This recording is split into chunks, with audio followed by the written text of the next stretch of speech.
आसिफ की जिंदगी की शुरुआत ही अधूरी थी। महज 3 साल की उम्र में माता पिता की एक सड़क दुर्घटना में मृत्यु हो गई थी। उसकी दुनिया तब उजड़ गई थी जब वो अभी दुनिया को समझने की कोशिश भी नहीं कर पाया था। उसके चाचा चाची नसीर और रुखसाना ने उसे अपने घर में पनाह दी। नसीर एक छोटे से कस्बे में कपड़े की दुकान चलाते थे और रुखसाना घर संभालती थी। उनका कोई बच्चा नहीं था। शायद इसलिए उन्होंने आसिफ को अपनाया, लेकिन उनका प्यार हमेशा शर्तों से बंधा हुआ था। आसिफ को हर कदम पर एहसास दिलाया जाता था कि वो उनके घर में मेहमान है, जिसे हर सुख के लिए उनकी मेहरबानी की जरूरत है। आसिफ का बचपन सादगी और अभाव में बीता। चाचा चाची का घर छोटा था, लेकिन उनके दिल उससे भी छोटे थे। नसीर की सख्ती और रुखसाना के ताने आसिफ के लिए रोजमर्रा की बात थी। पढ़ लिख कर कुछ बन जा, नहीं तो सड़क पर आ जाएगा। नसीर अक्सर चेतावनी देते। आसिफ चुपचाप सुनता, किताबों में सिर झुकाए रखता।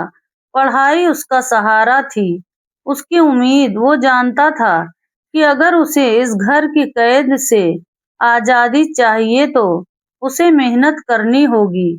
स्कूल के बाद आसिफ ने कस्बे के एक छोटे से कॉलेज में दाखिला लिया। वो इंजीनियरिंग की पढ़ाई करना चाहता था, लेकिन चाचा की जेब ने इजाजत नहीं दी।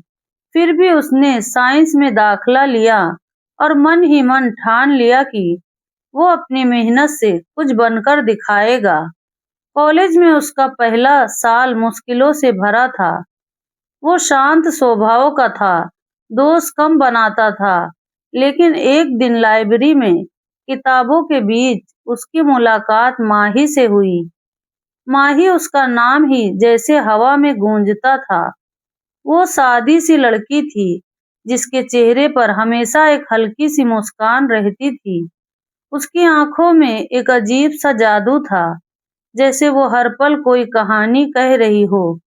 माही कॉलेज में आसिफ की क्लासमेट थी, लेकिन उसकी दुनिया आसिफ से बिल्कुल अलग थी। वो एक गरीब परिवार से थी, जो कस्बे के बाहरी इलाके में एक छोटे से मकान में रहती थी।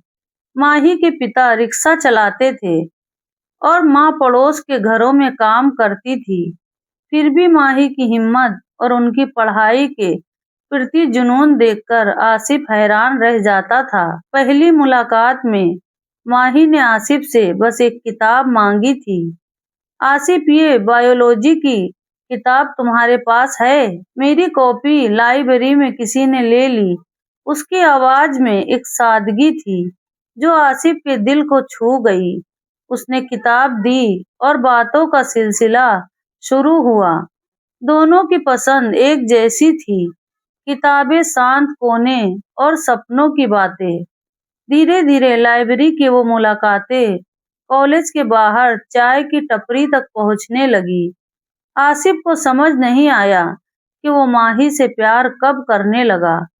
शायद उस दिन जब माही ने अपनी कॉपी में लिखा एक छोटा सा नोट उसे दिखाया, जिसमें उसने अपने सपने लिखे थे। वो डॉक्टर बनना चाहती थी, ताकि अपने जैसे गरीब गरीब लोगों का मुफ्त इलाज कर सके। शायद, या शायद उस दिन जब बारिश में भीगते हुए माही ने हंसते हुए कहा, आसिफ, बारिश में भीगना तो जैसे जिंदगी का मजा लेना है। उसकी वो बेपरवाह हंसी, उसकी आंखों की चमक, आसिफ को हर चीज में माही अच्छी लगने लगी। उसने एक दिन हिम्मत करके माही से माही से अपने दिल की बात कह दी।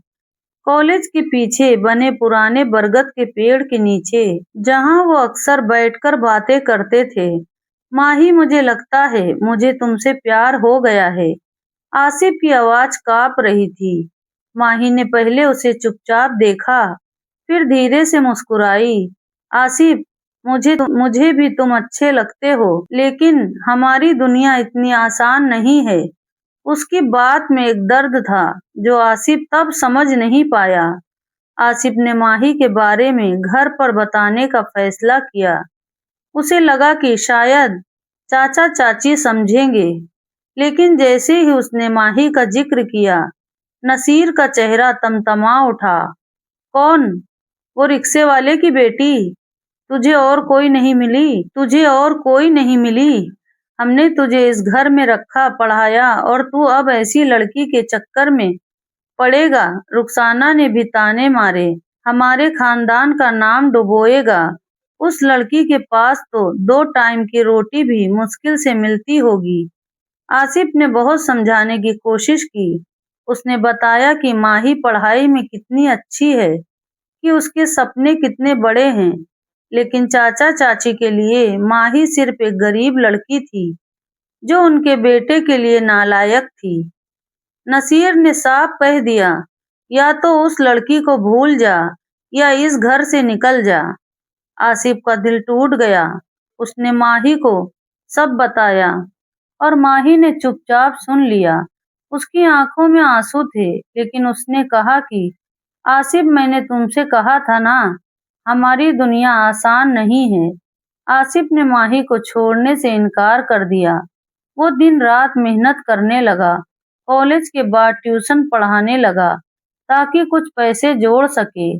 वो माही के साथ एक नई शुरुआत करना चाहता था, लेकिन जिंदगी ने उसके लिए और मुश्किल खड़ी कर दी।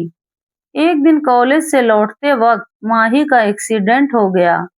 एक तेज रफ्तार ट्रक ने उसे टक्कर मार दी। माही को अस्पताल ले जाया गया, लेकिन उसकी हालत गंभीर थी। आसिफ दिन रात अस्पताल के बाहर बैठा रहा, लेकिन चाचा चाची ने उसे घर लौटने कहा। उसके लिए अपनी जिंदगी बर्बाद मत कर, रुखसाना ने कहा। माही कोमा में चली गई। डॉक्टर ने कहा कि उसके बचने की उम्मीद कम है। आसिफ का दिल टूट रहा था। वो हर दिन माही के पास जाता, उसका हाथ पकड़कर घंटों बैठता। माही, तूने कहा था ना, बारिश में भीगना जिंदगी का मजा है। तू उठ, हम फिर साथ भीगेंगे। वो फुसफुसाता, लेकिन माही की चुप्पी उसे और तोड़ रही थी। चाचा चाची ने आसिफ पर दबाव बढ़ा दिया। उन्होंने उसकी शादी की बात शुरू कर दी, एक अच्छे खानदान की लड़की से। आसिफ का मन बगावत कर रहा था, लेकिन वो अकेला था। माही की हालत में कोई सुधार नहीं था, और आसिफ की दुनिया धीरे धीरे बिखर रही थी। वो हर रात माही के लिए दुआ करता, लेकिन उसका दिल डर से कांपता था। क्या वो माही को हमेशा के लिए खो देगा? आसिफ की दुनिया अब माही के इर्द गिर्द सिमट गई थी। अस्पताल का वो छोटा सा कमरा, जहां माही बेसुध पड़ी थी, उसकी जिंदगी का केंद्र बन गया था। हर सुबह वो कॉलेज और ट्यूशन के बाद सीधे अस्पताल पहुंचता, माही का हाथ पकड़कर बैठता, उसकी सांसों की हल्की सी आवाज सुनता, जैसे वो आवाज ही उसकी उम्मीद की आखिरी डोर हो। माही की माँ शबनम भी हर दिन वहां होती थी। वो चुपचाप माही के सिरहाने बैठी रहती, अपनी बेटी की उंगलियां सहलाती। शबनम की आंखों में आंसुओं का सैलाब था, लेकिन वो आसिफ को देखकर हमेशा एक हल्की सी मुस्कान देती। तू आता है तो मुझे लगता है मेरी माही अभी भी कहीं जिंदा है, वो कहती। आसिफ का दिल बार बार और भारी हो जाता। वो माही को बताता कि कॉलेज में क्या हुआ, कि उसने माही की पसंदीदा किताब फिर से पढ़ी, कि वो उनके सपने को पूरा करेगा। माही, तूने कहा था ना, हम एक दिन अपने सपनों का घर बनाएंगे। मैं वो घर बनाऊंगा, तू बस उठ जा। वो फुसफुसाता, लेकिन माही की चुप्पी उसकी हर बात को निगल लेती थी। घर में माहौल दिन ब दिन और सख्त होता जा रहा था। नसीर और रुखसाना ने आसिफ पर शादी का दबाव बढ़ा दिया। उन्होंने एक लड़की सायरा को पसंद किया था, जो उनके दोस्त की बेटी थी। सायरा का परिवार संपन्न था, और नसीर को लगता था कि वो ये रिश्ता उनके सामाजिक रुतबे को बढ़ाएगा, तो उस मरती हुई लड़की के पीछे अपनी जिंदगी बर्बाद कर रहा है। रुखसाना ने एक दिन गुस्से में कहा, उसके लिए तू हमारे खानदान का नाम मिट्टी में मिलाएगा। आसिफ ने जवाब देने की कोशिश की, लेकिन उसकी आवाज दब गई। माही मर नहीं रही चाची, वो लड़ेगी, वो वापस आएगी, उसने कहा, लेकिन उसकी आवाज में विश्वास कम और दर्द ज्यादा था। नसीर ने सख्त लहजे में कहा, अगर तू सायरा से शादी नहीं करेगा, तो इस घर में तेरी कोई जगह नहीं। ये सुनकर आसिफ का दिल बैठ गया। उसने माही को छोड़ने की बात कभी सोची भी नहीं थी, लेकिन अब वो एक ऐसे मोड़ पर था जहां हर रास्ता उसे तोड़ रहा था। एक दिन अस्पताल में शबनम ने आसिफ को एक तरफ बुलाया। उनकी आंखें लाल थी, जैसे वो रात भर रोई हो।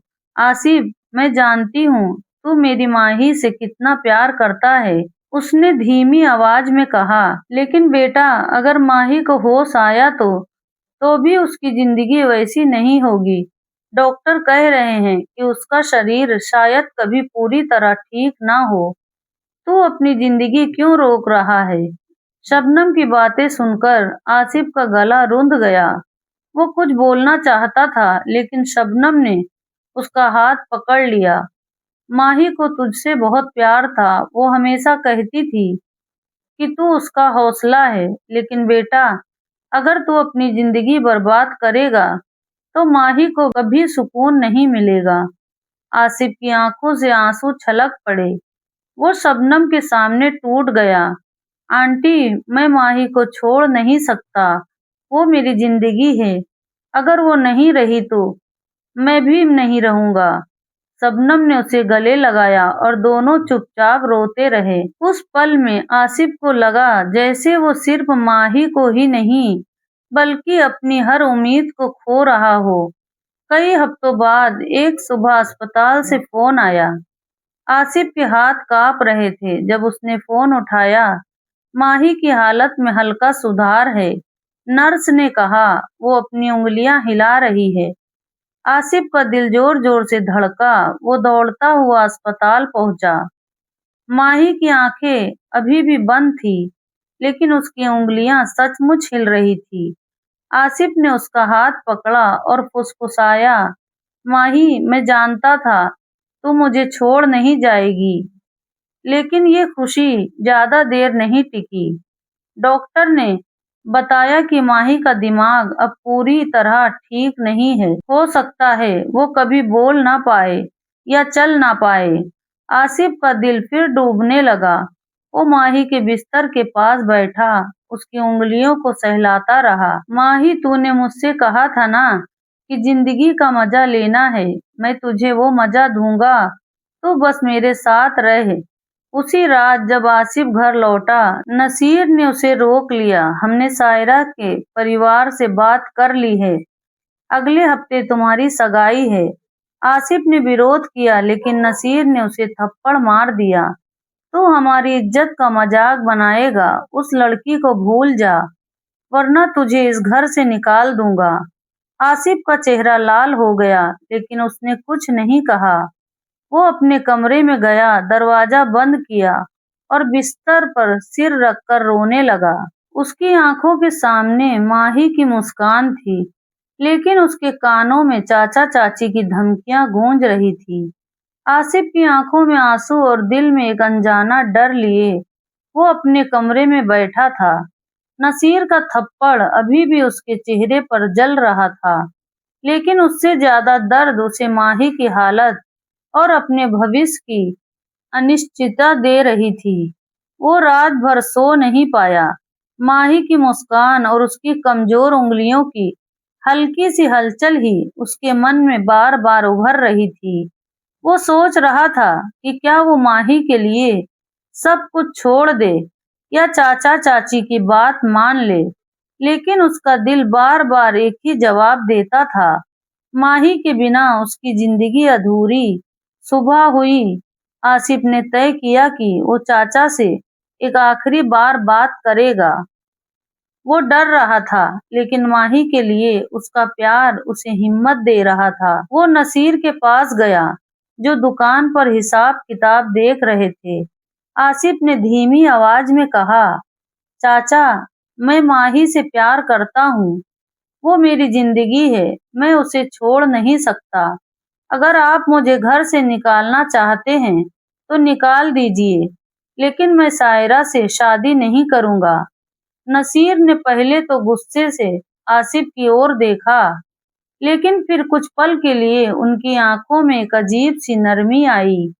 शायद आसिफ की आवाज में छिपा दर्द, उसकी आंखों में बेबसी, या उसका प्यार नसीर के सख्त दिल को छू गया। नसीर ने एक लंबी सांस ली और कहा, आसिफ, तूने हमेशा आज्ञाकारी बेटे की तरह माना, लेकिन इस बार तू अपनी जिद पर अड़ा है। मैं सोचूंगा। आसिफ को यकीन नहीं हुआ कि नसीर ने इतनी नरमी से जवाब दिया। उस दिन नसीर घर लौटे और रुखसाना से लंबी बात की। रुखसाना शुरू में भड़क उठी, क्या उस गरीब लड़की से शादी? हमारे खानदान का नाम क्या होगा? लेकिन नसीर ने उन्हें शांत किया। रुखसाना, आसिफ हमारा बेटा है, हमने उसे पाला है। अगर वो उस लड़की से इतना प्यार करता है, तो शायद हमें उसका साथ देना चाहिए। हमने अपनी जिंदगी अपनी शर्तों पर जी, लेकिन उसे उसकी जिंदगी जीने का हक है। नसीर ने आसिफ के दर्द को समझा। शायद उन्हें अपनी जवानी का वो वक्त याद आया, जब उन्होंने रुखसाना से शादी की थी। तब भी लोग उनके खिलाफ थे। नसीर का दिल पिघल गया। उन्होंने रुखसाना को मनाया। आखिरकार रुखसाना भी मान गई। ठीक है, रुखसाना ने कहा, लेकिन वो लड़की ठीक हो जाए और आसिफ को अपने पैरों पर खड़ा होना होगा। हम कोई बोझ नहीं उठाएंगे। कुछ दिनों बाद अस्पताल से एक चमत्कार जैसी खबर आई। माही की आंखें खुल गई थी। वो अभी पूरी तरह ठीक नहीं थी, लेकिन वो आसिफ को देखकर मुस्कुराई थी। आसिफ के लिए ये मुस्कान उसकी जिंदगी की सबसे बड़ी जीत थी। वो माही के पास बैठा, उसका हाथ पकड़ा और कहा, माही, मैंने कहा था ना, तू मुझे छोड़कर नहीं जा सकती। माही की आवाज कमजोर थी, लेकिन उसने धीरे से कहा, आसिफ, मैं तुम्हारे लिए लड़ी। डॉक्टरों ने बताया कि माही की रिकवरी में अभी समय लगेगा। उसे चलने फिरने में दिक्कत हो सकती है, लेकिन उसका दिमाग अब खतरे से बाहर था। आसिफ ने माही की मां शबनम को गले लगाया और कहा, आंटी, मैं माही का साथ कभी नहीं छोड़ूंगा। शबनम की आंखों में आंसू थे, लेकिन इस बार खुशी के। नसीर और रुखसाना ने माही के परिवार से मुलाकात की। शुरू में कुछ हिचक थी, लेकिन माही की मां की सादगी और माही के जुझारूपन ने उन्हें प्रभावित किया। नसीर ने माही के इलाज का कुछ खर्च उठाने का वादा किया और रुखसाना ने माही को घर बुलाकर उसे बात की।